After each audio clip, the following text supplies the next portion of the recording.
This is another follow-up video to my review of this Atlas O-scale 3-rail Amtrak Genesis P42 engine. I originally wasn't going to purchase this engine, even though it's really something I wanted, because I run Lionel only, Lionel Legacy. Never had any experience with MTH, DCS, and this is Atlas, but it's actually it's an MTH product, MTH tooling, MTH Protosound 3. And I was a little intimidated by MTH DCS because not only do I not have the equipment, but it's almost impossible to get the equipment now if you want the handheld controller, which would be similar to the Cab 2, which I'm very comfortable with. So I actually called up Atlas and I spoke to a very nice gentleman over there by the name of Bill, and just to ask him, is it worth getting this engine if I can only run it in conventional? And he said yes, it runs really well in conventional, and he was absolutely right. I've been running in conventional since I got it, and except for you have to be very adept at manipulating the slider on the Cab 2, the horn whistle slider, to access the functions. It just runs great. For a conventional engine, it's amazing. It goes down to about 2 miles an hour, slow speed. But Bill had mentioned that I might want to look into something called DCS Explorer. And again, not being an MTH person, I didn't know what that was. But after running it in conventional for a week, being very happy with it, I decided to follow up on that. And I'm glad I did.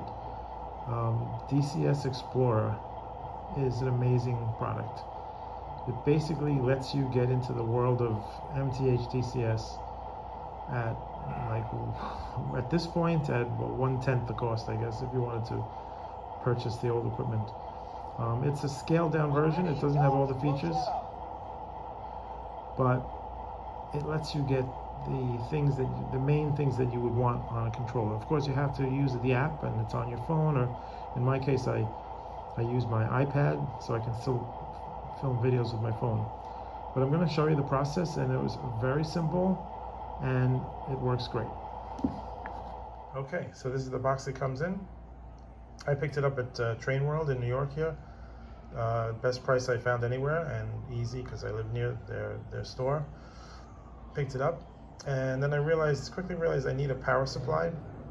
The unit itself doesn't plug in. You have to put a power supply in.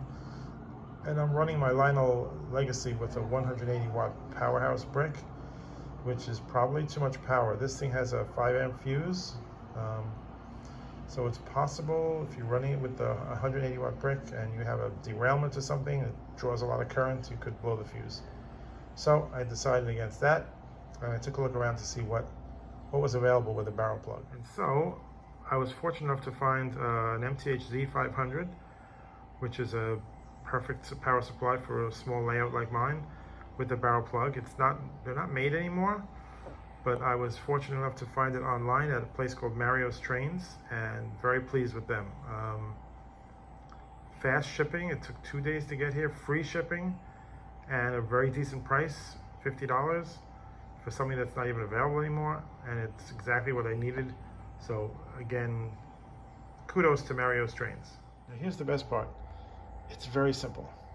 I mean, I'm a Lionel Legacy guy, but if I take the layout down for a while and I have to put it back up, I sometimes get confused with the wiring. I always take a picture of it before I shut things down so I can make sure I have all the wires in the right place. But the DCS Explorer, all you need to do, connect the power to the track, the wires to the track, make sure the center rail, which in my case is the white wire, goes to the red connector, and the outer rail to the black connector.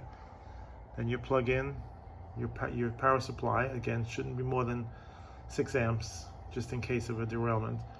You plug that into the back, you turn it on, and you're ready to go. Okay, once you power the DCS Explorer up, give it a few minutes, wait for the Wi-Fi light to come on, then go to your device, whether it's in this case a tablet or your smartphone.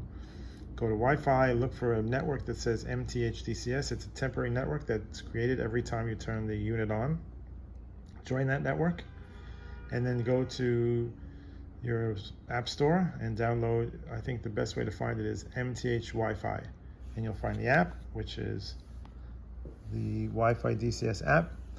And when you first go to it, it'll say run my trains, and the very first time it'll ask you to add an engine. So you'll go to up here, you go to add engine, and that'll put the power to the track. And if it's a MTH or a DCS compatible engine like this Atlas O is, it'll find the engine. And then once you found the engine, you're gonna go back to the screen. The engine will be listed on the top, and then it's very simple. Start up, and it starts up. And for me, the best part about having all the features available on the app rather than trying to, get to them by various combinations of bells and whistles and very tricky. The best part for me is the ability to lower the sound and turn off the smoke. Because if you live in a household where engine sounds and smoke are not appreciated, but you still want to run your train, or late at night, let's say, it's great to be able to just lower the sound, and then when you want to, raise it back up and turn on the smoke when no one's around. Otherwise, you would have to take the engine off the track,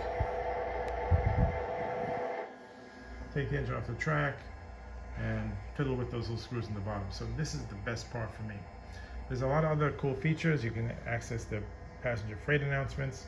You can set a maximum speed for the train, which actually I did, because when I first put the engine on the track, I accidentally was trying to hit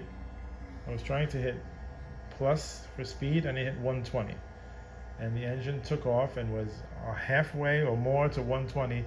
Panicked.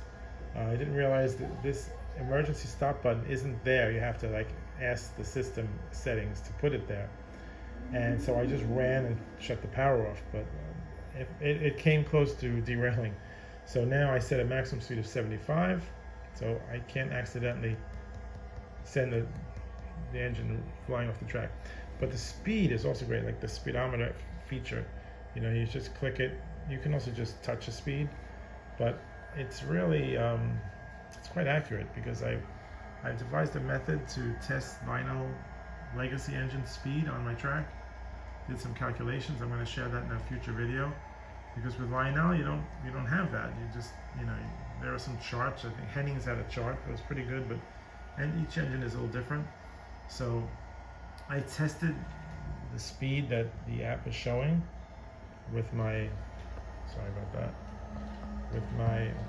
method for calculating speed, and it's dead on. So, and there are more features, but the main point I want to make is, besides the fact that I can't focus, is that if you have a Lionel layout and you come across a train that runs on DCS that you really want to have, and this has happened before and I've just never bought one, now there's a pretty simple, straightforward, not too expensive way to run DCS on your layout, and I highly recommend it.